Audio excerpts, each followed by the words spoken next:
Maligayang Pasko po sa inyo. May mga nagtataka po, bakit hindi tayo laging merong service pag araw ng Pasko? Kahit anong araw mataon. Halimbawa, natapat ng Webes, natapat ng Miyerkules, ba't hindi tayo nagsa-service? Mangyari, ang Pasko po, ang kahulugan niya ay napakarami. At isa dyan yung love of God for families. And we don't want our services to be divisive issues among families. Hindi naman yung 100% member ng buong clan, member ng church natin eh. Not everybody in the family attends the same church. Kumisan, iba-iba pa nga relihiyon nila. Kaya ayaw natin na kung meron tayong pagdiriwang, yung mga members natin ay maobligang umattend. Dahil para magigilty sila pag hindi sila attend. Tapos in the middle of their Noche Buena or their morning, Christmas morning, aalis sila, iiwan nila yung families nila. Tuloy, nagdaramdam sa atin yung mga families nila na iniiwan nila just to be with us for a religious service. Dahil naniniwala naman tayo, ang dami-dami namang araw para tayo talaga mag-worship, mag-aral, at magturuan sa isa't isa. That's why we give way to the family. Nagbibigay daan tayo sa mga events na very important to the family. Ganon din yung mga Holy Week events. Hindi tayo gumagawa ng mga services dahil ang mga tao umuwi sa mga pamilya nila sa probinsya, ayaw nating hati ang loob nila. At siyempre, pag lagi mong sinike up na sa Lord ito, unahin ng Lord, atin talaga sila, pero wala sila doon sa family event. And it is not a good testimony to the families that our church activities divide them. Kaya tayo nagbibigay daan, marami naman tayo ibang pagkakataon para sumamba, para mag-aral. Paulit-ulit, kuminsan yung kwento ng Belen, paulit-ulit yung kwento kung paano sinilang si Jesus. Sa uladong na natin yan. Pero merong iba pang mahalaga, bagamat yan ay napakahalaga. Yung bakit isinilang si Jesus. Hindi kung paano, kung anong araw, anong petsa. We don't celebrate the birth date of Jesus. We celebrate the birth. So it doesn't matter kung anong date yan mataon o matapat. Pinagtatalo-talunan kumisan niya mga yan. Anong date? Does it matter? Lagi kong sinasabi, gusto mo mag-celebrate ng March 4, di mag-March 4 ka, kaya lang wala ka kasabay. So it's a social convention na merong ganong klaseng date. Sinasabi ng iba, di ba galing niya sa isang pagan tradition na December 25th sa Europe noon, winter solstice is the longest night, and so they have these pagan celebrations. We say, well, there was a tradition before, pero hindi naman tayo ngayon nag-gather para ituloy yung tradition na yun eh. Ang ating ipinagdiriwang, yung diwa, yung ideya that the Lord was born. And why December 25 sa West, lalo sa Europe, merong ganong event? Because it's the longest winter night. And alam niyo, sa kahabaan ng winter, marami dyan na nalulungkot, nade-depressed. In fact, there's a lot of suicides even now pag winter. So yung mga tao noon, gumawa sila ng adjustment, itinataon nila yung mga festival nila sa kalagitnaan ng winter season para magkaroon sila ng something to look forward to. Kasiyahan, it's a coping mechanism of societies, of civilizations. But now, no matter what date it falls, in fact, dapat nga araw-araw nagsiselebrate tayo ng pagkakasilang ni Jesus. It's not the date that matters, it is the idea that the Lord was born. And it's not always just how He was born, what happened on that night when He was born, kundi bakit siya sinilang. Ano nga ba talaga ang mensahe ng pagkakasilang ni Jesus? Ephesians 4:31-32. Get rid of all bitterness, rage and anger, brawling and slander, along with every form of malice. Be kind and compassionate to one another, forgiving each other, just as in Christ, God forgave you. Kaya may Pasko, because God likes to forgive us. God likes to restore our relationship with Him, at ang Panginoong Jesus ang naging daan, naging tulay sa nagkalayong relasyon ng Diyos at ng tao.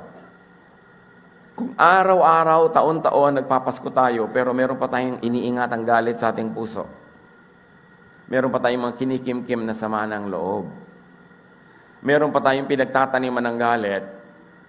Meron pa tayong hindi kinakausap, kuminsan sa loob ng sarili nating bahay, habang kumakanta tayo ng Joy to the World.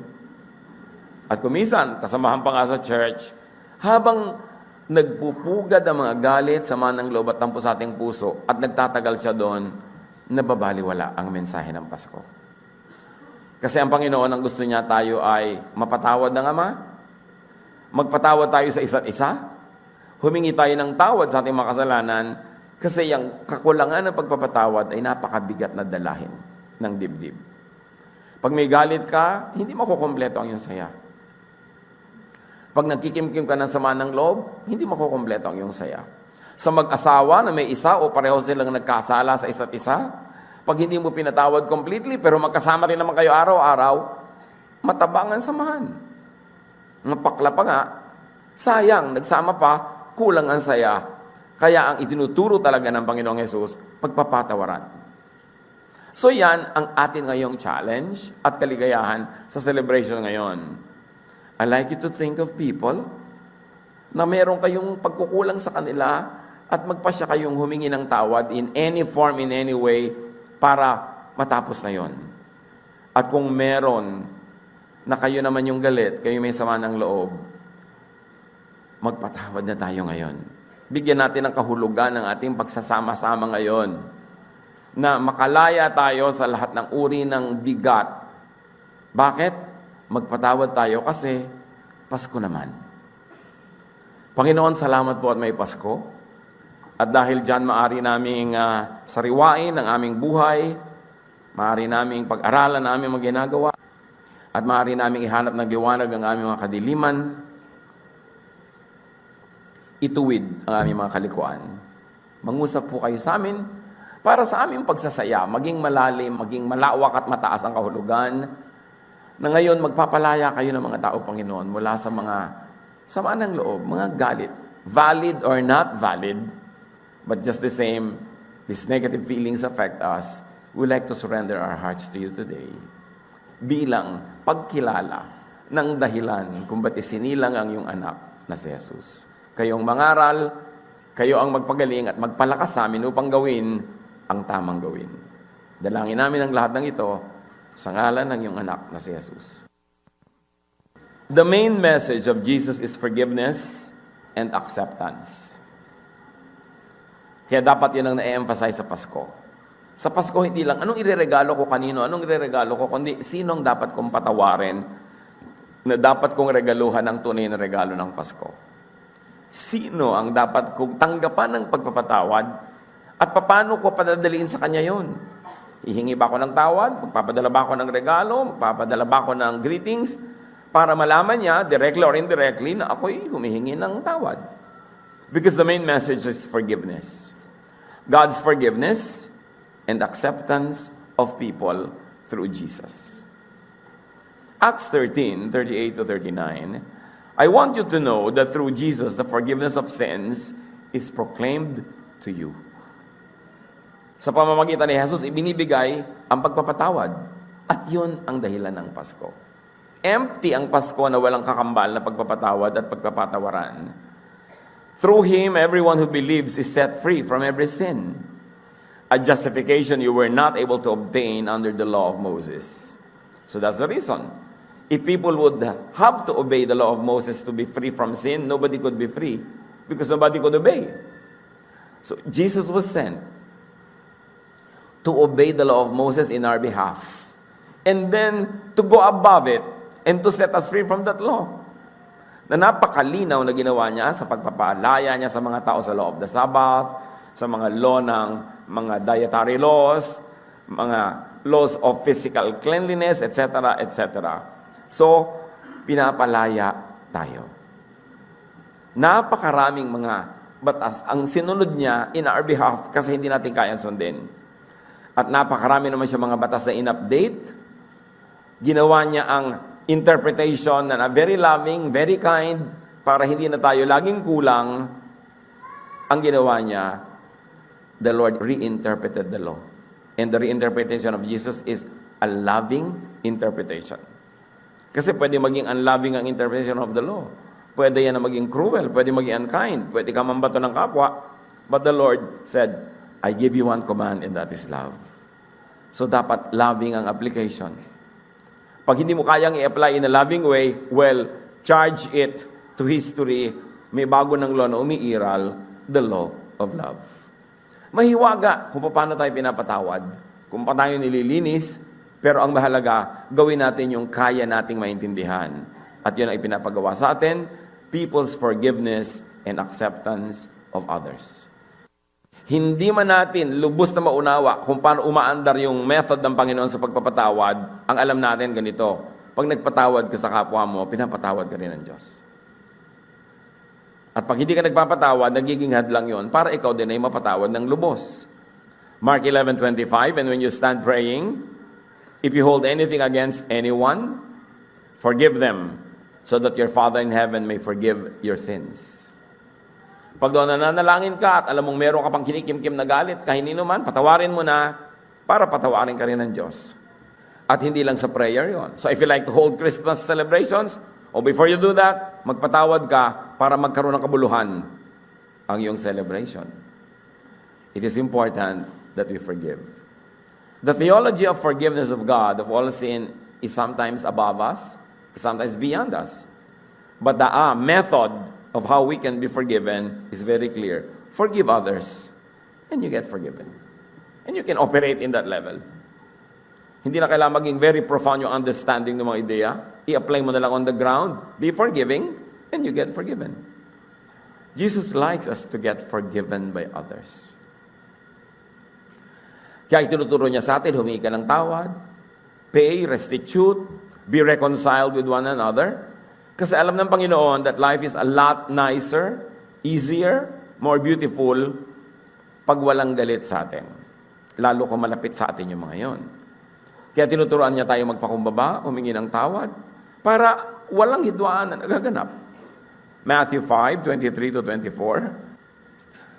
Therefore, if you are offering your gift at the altar, and there remember that your brother or sister has something against you, leave your gift there in front of the altar. First, go and be reconciled to them, then come and offer your gift. And this is the Lord speaking. Meron kang inihahandog sa Panginoon, naalala mo may galit sa'yo, merong may sama ng loob sa'yo, iwan mo muna yung handog mo, puntahan mo muna siya at makipag-asundo ka. Of course, the context is you all live in a small village. If that is not possible to do physically, it can be done electronically or any other way. But the important thing is this: as you do your religious activities, as you go through your spiritual development, never leave behind people who are angry at you, people whom you have wronged, or probably you have not even wronged but they think you've wronged them. Ang mahalaga is to clear the air, ayusin, yun ang requirement ng Diyos. Mahirap itong sundin. May mga religious leaders, teachers, kainam-ina magturo, very faithful sa ministry, mga musician, pero may mga kasamaan ng loob. Kaya naman, hindi natin lubos na nararanasan yung kumpletong pagpapala ng Diyos. Sundin na lang natin. Kung kahit tayo nabe-bless, kaya meron tayong mga kagalit, nagagalit tayo, hindi tayo nagpapatawad, pero hindi natin alam what we're missing by not obeying God completely. Pinuturuan niya tayong humingi ng tawad at magpatawad, hindi para tayo kawawain. Alam niyang that is the best way to live. Lalo't kamag-anak mo, kasambahay mo, kasama mo sa bahay, kapamilya, katrabaho. Because whenever there is anger and there's lack of forgiveness, the air is poisoned. The water is poisoned. There's poison in your lives. Kaya ngayon pa lang, nais ko isipin, sino ba ang mga malapit sa buhay nyo na merong kung nangyari noon, totoo man o hindi, exaggerated man o hindi ang dumating sa inyo, pero nagalit kayo. Hanggang kailan nyo dadalhin yung galit na yan? Ilang Pasko na dadalhin nyo pa yan? Kumisa naman, kung naghihingalo na, nagpapatawaran din. Kung kailan may mga tubo-tubo na sa leg, hindi na makapagsalita, tawarin nyo na lang, agahan nyo na. Kasi sayang yung miles. Sayang yung buhay. Pupunta kayo sa mga reunion, hindi kayo nagpapansinan. Pupunta kayo sa mga okasyon, mahirap yung nakakapanigas ng leeg nang nagpapanggap kandi mo siya nakikita. So, padaliin ang buhay. Forgive others. As we are talking now with each other, sino ang number 1 sa listahan nyo na mahirap patawarin? Yun ang patawarin. Para hindi sayang ang Pasko. Pag nagagalit ka naman, wala ka rin na-achieve eh. Tumataas ang presyo ng iyong dugo, bumibilis ang iyong palpitation, tumataas din ang blood sugar ng mga galit. Yung mga negative feeling, very bad for the health. So, kaya gusto ng Panginoon, magpatawad ka na para gumaan ang iyong buhay. So, hindi pa rin ako binabayaran ng utang. Sa galit mo ba, nabayaran ka? Hindi rin, di ba? So, lugi ka, hindi ka binabayaran, tapos galit ka pa, doble lugi ka. Hindi ka na nabayaran, di one lugi, pero masaya ka naman, nagpatawad ka, di one lugi lang, hindi dalawang lugi yun. Ephesians 4:32. Be kind and compassionate to one another, forgiving each other, just as in Christ, God forgave you. Ito siguro ang isa sa mga pinakapaulit-ulit na katuruan, to forgive. Pero pag umadara ang ating pride, ini-ignore natin yan. Sinusunod natin ang lahat, pero yan, huwag. Pero may kulang sa ating buhay. Pagka ganon. Forgive others and enjoy great blessings. If you are being blessed now, even with lack of forgiveness or insufficient forgiveness, you will be blessed even more. 1 Peter 3:9, do not repay evil with evil or insult with insult. On the contrary, repay evil with blessing. Because of this, you were called so that you may inherit a blessing. May kasamang pangako. Huwag mo daw susuklian ng mali ang kamalian. Bakit? Pareho lang kayo mali. You don't have the moral upper ground now. Pareho lang kayo. Nauna lang siya, pero ikaw yung mas recent. Pag pinatulan mo at ginawan mo rin ng mali. And very importantly, kuminsan naman, marami sa atin, dahil sa ating pag-ibig sa Diyos, dahil sa ating kaliwanagan ng ating espiritu, nakakapagpatawad tayo ng iba. Sa iba nga, nagiging madali yon. Pero mahirap magpatawad sa sarili. Kasama dyan, mga kapatid, forgive yourself. Ano ang mga naging kasalanan mo na hindi mo patawad ang iyong sarili? Nasunog mo ang bahay nyo noon nung lalaro kang bahay-bahayan? Yung nagkulang ka sa iyong magulang o kapatid o anak? O sa mag-asawa, nagtaksil ka? At dahil dinapuan ka kayo ng kaliwanagan, nagkaroon ka ng guilt na hindi mo na mapatawad ang iyong sarili, mas mabigat yan pag sarili ang di pinapatawad. Kasi dala-dala mo yung guilt kahit saan ka pumunta. Pati yan kasama sa dahilan kung ba't isinilang si Jesus. Ang sabi ni Jesus sa Mark 12:31, love your neighbor as yourself. So to extend that, forgive your neighbor, forgive yourself. Hindi lang iba ang patatawarin mo, pati ang iyong sarili. Pag sinuri natin ang mga katuruan ni Jesus, una, huwag kang magkasala.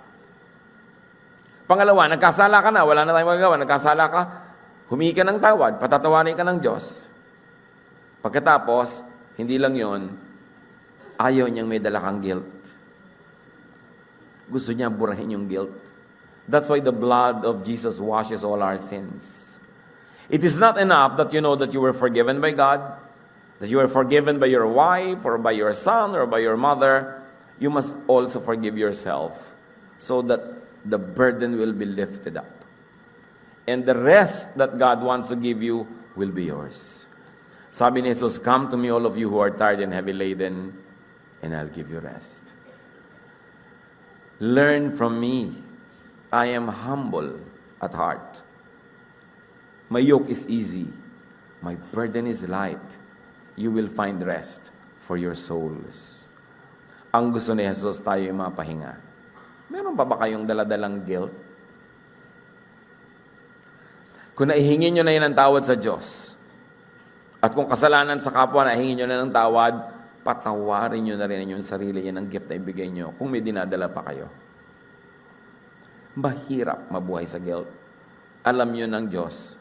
Kaya ang dami-dami niyang laws na pinalitan ng love, kasi hindi mo rin man masunod, maging loving ka na lang, because love covers a multitude of sins. That's why the scriptures say, pag loving ka, ang dami mo kasalanan na nabubura. Ang daming ginagawa ng Panginoon na paraan para tayo makalaya sa kasalanan, sa burden ng kasalanan, sa kaparusahan ng kasalanan, at sa guilt dahil sa kasalanan. Hindi bagay sa tunay na mananampalataya ni Jesus, yung punong-puno pa ng guilt, kasi nahihingi mo na yun ng tawad. Binayaran na rin ni Jesus ang bayad dyan. At ang gusto ng Panginoon, mapahinga ka. Kaya ang sabi nitong si Paul sa Philippians 3:13, meron akong past. One thing I do, forgetting what is behind and straining toward what is ahead. Sabi ni Pablo, yung nakaraan na, nililimot ko na yun. Ang aking mga karumihan, ang aking mga pagkakasala, ang aking mga kakulangan. Ang ngayong tinututukan ko na lang, yung darating pa. Marami pa akong misyon. Marami pa akong gagawing mabuti. So, yung nakaraan, tama na. Kumisan, may mga kababayan na nag-abort. Dahil ayaw niyong sabihin sa magulang niyo na nagbuntis kayo, tapos nag-abort kayo, dala-dala niyo buong buhay. Kung hiningin niyo na yung tawad sa Diyos, pinatawad na kayo, move on. At huwag tayong nag-uusigan ng kasalanan ng isa't isa. Lalo kung mag-asawa na kayo, alam niyo mga naging kasalanan ng isa't isa nung nakaraan, yung mag-aaway kayo, ungkatin niyo. Hindi na nga inuungkat yan ng Diyos eh. Sabi sa Bible, as far as the east is from the west, He takes our sins away from us. He takes our sins to the depths of the sea. Kasi nung araw, walang nakakarating sa ilalim ng dagat. So yun yung metaphor, yun yung talinghaga. Yung ibig sabihin lang, kung saan ka hindi nakakarating, doon dinadala ng Diyos. Kalayo ang iyong kasalanan para hindi ka nausigin pa. So dapat tayo magpatawaran at pag nagpatawad, maglimutan ng kasalanan. Nagkamali sa iyong anak, nagkamali ang magulang, nagkamali ang asawa, pero nagkasundo kayong ituloy ang buhay, magkasama pa kayo, nagpatawaran kayo, ay kalimutan nyo na ang pag-ukat-ungkat ng nakaraan. Brand new start. Para matamo natin yung pagpapalang gusto ng Diyos. Kapayapaan, katahimikan, at patuloy na pagmamahalan. Kasi mahirap namang mahalin yung sumbat ng sumbat sa iyo lagi. Nagagalit ka tuloy uli, makakagalit na naman kayo, lalaki ng lalaki yung gulo. So forgive others, forgive yourself, and enjoy peace. Kaya sabi ng mga anghel na nagbabaan nung isinilang si Jesus, peace on earth. Maraming kahulugan yun. Peace between humans and God, peace among humans. Kailangan merong peace on earth. Colossians 3:15, let the peace of Christ rule in your hearts. Kaya pag may nagpapakounsel sa akin noon, may gusto magpakasal, tatanong ko, ano na ang pinakamasamang ugali niyang nakita mo? Ngayon, nagko-contest na yung dalawa ng pinakamasamang ugaling nakita nila. Kasi kung hindi ko na kayo ikakasal, ngayon pa lang, kakagulo na kayo eh. Pag magpapakasal kayo, tanggapin nyo na ang papakasalan nyo ay hindi perfect. Tanggapin nyo na ang papakasalan nyo ay may ugali, mayroong asal. Na kung nagkamali na yan sa inyong engagement period, alam nyo na yung range, pero maaaring may ilabas pa yung mga iba. Kung hindi ka handa na tanggapin yun, huwag kang magpakasal. Kasi maghihiwalay din kayo. Ang mag-asawa na napakatagal ng pagsasama, kamisan may kinakasal tayo na parang yung renewal of vows, 50 years, at tagal nun. Akala nyo, siguro ang bait-bait po ni Lolo, no? Kaya kayo nagtagal. Anak, ako ang mabait. Pinatawad ko lahat ang kabalbalan ng Lolo mo. Kumisa naman, doon na naman yung Lolo, siya rin nagpapatawad. Pero ito, lahat ng nagtatagal magkasama, hindi dahil mabait ang isa't isa, nagpapatawad sila. Kaya pagpapatawad ang relationship natin sa Diyos, hindi singil, pagpapatawad. At kung tayo pinapatawad ng Diyos, sino naman tayo para hindi magpatawad ng iba? You don't burn the bridge over which you too must pass. And it is the bridge of forgiveness that is your way to God. So don't burn that same bridge to go against people na ayaw niyong tanggapin. Forgive others. Let the peace of Christ rule in your hearts. John 14:15, sabi ni Jesus, if you love me, you will keep my commands. And Jesus gave actually just one command. Love one another. Lalo mag-asawa kayo, yan na yan. No return, no exchange. As is, Where is? Kasama na lahat yung mga dilapidation, depreciation, lahat. Mag-decide kayo na ganon, at lahat na magiging conflict yung in the future, magiging madali lang. Parang pag nangyari, yan na nga yun, kasama yan sa tinanggap ko. Kasama yan. Pag ganon ang policy, sasaya kayo. Huwag niyong ilagay ang kaligayahan ninyo, mag-asawa, magkapatid, magmagulang, anak, mga magkakasama sa trabaho. Huwag niyong ilagay ang kaligayahan niyo sa perfection ng kapwa. Ilagay niyo sa inyong willingness to forgive. Then walang makakaagaw ng kaligayahan niyo kasi kayo ang may hawak na kapangyarihan to forgive. Pero kung ang kaligayahan niyo ay nasa performance niya, hindi niyo hawak yun, siya ang may performance noon, you are not in control. But if your happiness will be in your willingness to forgive, it is in your hands, you can always dispense it. Then you will be in control of your situation. Make this Christmas extra special. Huwag na natin pag-usapan yung mga, kung ilan yung mga kambing doon sa Belen, mga tala. Alam na natin lahat yan eh. Ang gusto ko bigyan ng diin, bakit isinilang? Para tayo patawarin ng Diyos at para magpatawaran tayo sa isa't isa. So get forgiven. Kung alam nyo na merong may sama sa inyo ng loob, merong galit, gumawa kayo ng paraan to appease that anger. Kung may utang kayo, bayaran nyo. Kung wala pa kayo bayad, at least i-acknowledge yung, hindi ko pa naman nililimutan yung utang ko, meron. Pero hindi pa lang kita mabayaran ngayon. Kasi napakalaking nervyos nung nagpautang nung dinadaan-daan, akala mo nakalibutan niya. Ikaw pa ngayon nahihiya magpaalala. So kung meron kayong ganon, sabihin nyo, hindi ko nalilimutan ang utang ko sa'yo. Huwag kang mag-alala, pag nakaya ko, babayaran kita. Yun lang malaking luwag sa dibdib na ina-acknowledge. Kung meron nagsama ng loob sa inyo, nagawa nyo man o hindi ng mali, go to them and tell them kung ano man ang nagawa ko o hindi ko nagawa. Patawarin mo ako. Huwag na kayong magtalo. Ikaw kasi, may ganun, hihingi ng tawad, tapos ikaw kasi, mamaya nag-aaway na naman. Pag humingi kayo ng tawad, sige na, akuin nyo na. Tulad ni Jesus, may kasalanan ba siya? Nung pinako siya sa krus? Wala. Inako. Para matapos ang usapan. So akuin nyo na lang, kung yun ang tatapos sa usapan, kaysa patuloy kayo magsisihan, mag-contest kung sino ang mali. Lalo sa mag-asawa, pag may mali siyang ginawa, tapos hindi ka gumawa ng tama, mali na rin yung ginawa mo, pareho na kayo mali, nauna lang nga siya. Gaano kahaba pang nalalabing buhay sa atin dito sa lupa? One day? Huwag naman, no? Masyado maiksi. But who knows? Dapat, bago tayo matulog, magkasundo ang mga dapat magkasundo. Aalis kayo ng bahay, huwag kayong aalis ng bahay na kagalit nyo yung asawa nyo o magulang nyo o kapatid nyo. Hindi nyo alam kung pareho pa kayo makakawin buhay mamayang gabi. Bakit? Totoo naman na. Yung maghihiwalay kayo may samaan ng loob. Kung may nangyari sa kanya, guilty ka ngayon. Humihingi ka ng tawad sa isang malamig na bangkay. At marami tayong nakitang ganyan mga drama. Dapat habang buhay, habang nag-uusap kayo, ayusin nyo yan. Meron kayo dapat deal. Hindi man tayo magkasundo, meron man tayong pagkagalitan, hindi tayo maghihiwalay na hindi ayos. Lalo kung nag-abroad pa, yung mahal nyo sa buhay, sasakay ng barko 10 buwan. Tapos 3 linggong walang signal. Alam nyo ba ng mga marino, pagka nasa dagat walang signal? Pag nakakita lang sila ng lupa, doon may pwede ng signal, tawagan niya sa mga asawa. E paano kung sa pamamagitan ng oras sa walang signal ay may nagganap na hindi maganda sa iyong mahal sa buhay? Sisisi ka. Do not keep a record of wrongs.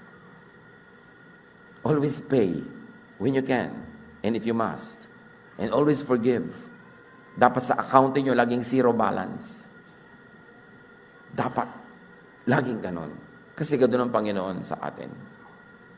Get forgiven. So review, kaninong patawad ang kailangan mo ngayon?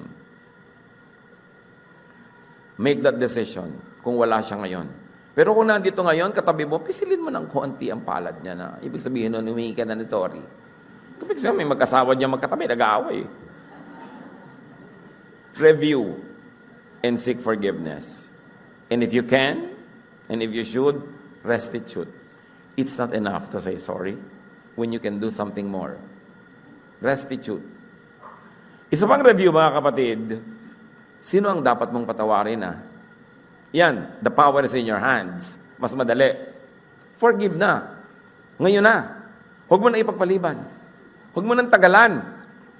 Kasi pag natagalan yan, darating na naman ng mga ibong, mga padala ni Taning, aagawin na naman itong mga salitang narinig natin ngayon. Kailangan magpatawad ka na. At kung pwede mamaya, pagkatapos ng ating pagkasanambahan, i-text mo na. Kahit hindi mo sabihin clearly, pinapatawad na kita, just say something. Eat na ba you? O, di ba? Ibig sabihin lang nun, okay na kayo. Give something na parang antesipo para wala nang bawian na nakipag-usap ka na. Kung kailangan mo mag-text ka, makipag-usap ka, magpatawad, at huwag nang magalit, huwag nang magtampo, kung ikaw yung may tampo. Kung ikaw nga yung galit, the power is in your hands, kasi pwedeng ikaw magtanggal ng galit na yun Mas mahirap kung siya galit sa'yo Kaya mas madaling yung ikaw ang galit, na mas lumuwag yung dibdib. Kasalanan mo na, pagkadala-dala mo pa, pero ikaw pala yung galit. Kasi pwede mo nung alisin yung galit mo. Pwede ka magpatawad. The power is in your hands. Whatever it is, if you need to seek forgiveness, huwag nang mahiya at huwag nang magtagal. Huwag nang magmatigas ng loob. Mga kapatid, magpatawad na kayo. Humingi kayo ng tawad. Sige na, Pasko naman. Panginoon, salamat po dahil may Pasko. At dahil dito, meron kaming malaking paghuhugutan ng lakas para magpatawad, para humingi ng tawad, para ayusin na aming mga relasyon. Sa sandali ito mga kapatid ng katahimikan, makipag-ayos kayo sa Diyos kung merong dapat ayusin.